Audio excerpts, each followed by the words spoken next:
Hello students, next हम discuss करेंगे example number 20। क्या कह रहा है? Using property solve this LHS RHS. चलिए शुरू करते हैं। एलएचएस सबसे पहले क्या करना है, कॉलम वन में चेंजेस करो ऐसा कि इससे सिमिलर हो जाए। कैसे सिमिलर होगा, ध्यान देना।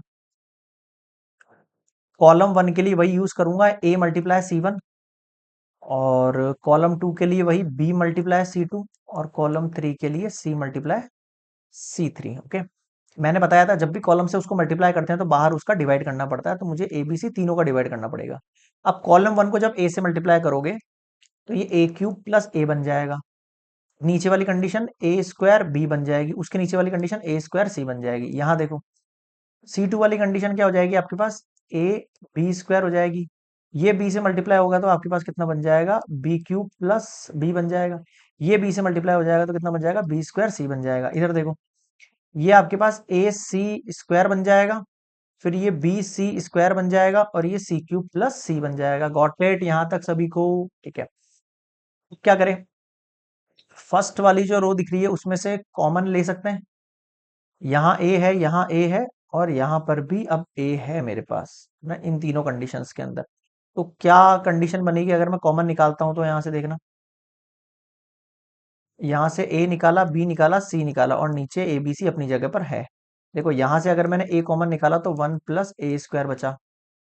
ठीक है, यहाँ से ए निकाला तो ओनली अब बी स्क्वायर बचा, यहाँ से ए निकाला तो अब सी स्क्वायर बचा।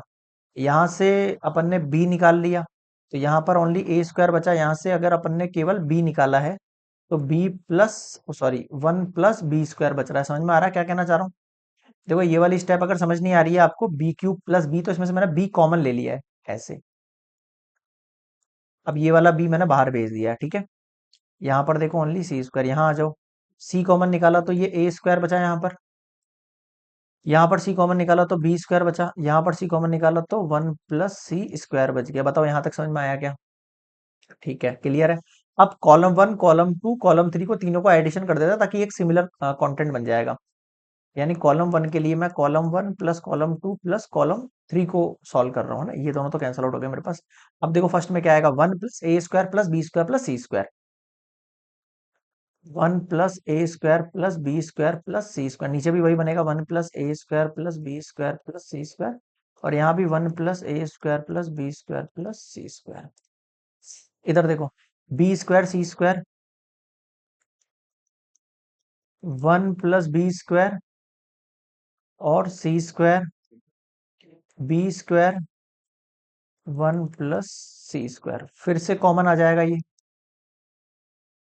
Taking one plus A square plus B square plus C square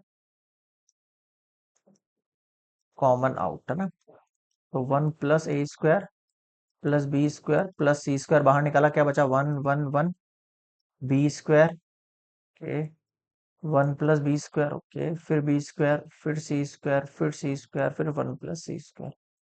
ठीक है, अब क्या करें, माइनस।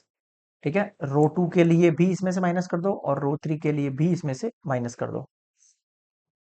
तो हम रो टू के लिए कह सकते हैं row two minus row one, और रो थ्री के लिए कह सकते हैं row three minus row one. देखो, one plus A square plus B square plus C square, got it. अब देखो, रो वन तो एज इट इज है, one B square C square, इसमें कुछ नहीं होगा। वन में से वन गया, zero. One plus B square minus B square कितना बचा, वन। सी स्क्वायर में से किया तो जीरो। फिर रो थ्री के लिए, सी में से वन गया, जीरो। बी स्क्वायर में से बी स्क्वायर गया, zero. One plus C square minus सी स्क्वायर गया तो वन। अब मैंने अभी आपको सिखाया था, अगर एक डायगोनल के किसी भी एक तरफ आपके पास सारे जीरो हो रहे हैं तो उस डिटर्मिनेंट का आंसर कितना होता है, वन होता है। कुछ करने की जरूरत नहीं है, केवल आपके पास यही आंसर बच गया है, A square plus B square plus C square plus one. मैंने पीछे लिख दिया इससे सिमिलर करने के लिए। बताओ क्या समझ में नहीं आया? क्लियर है? Example number 20 complete. बस आपको सारी प्रॉपर्टीज पता होनी चाहिए, बस इतना सा खेल ध्यान रखना। ओके।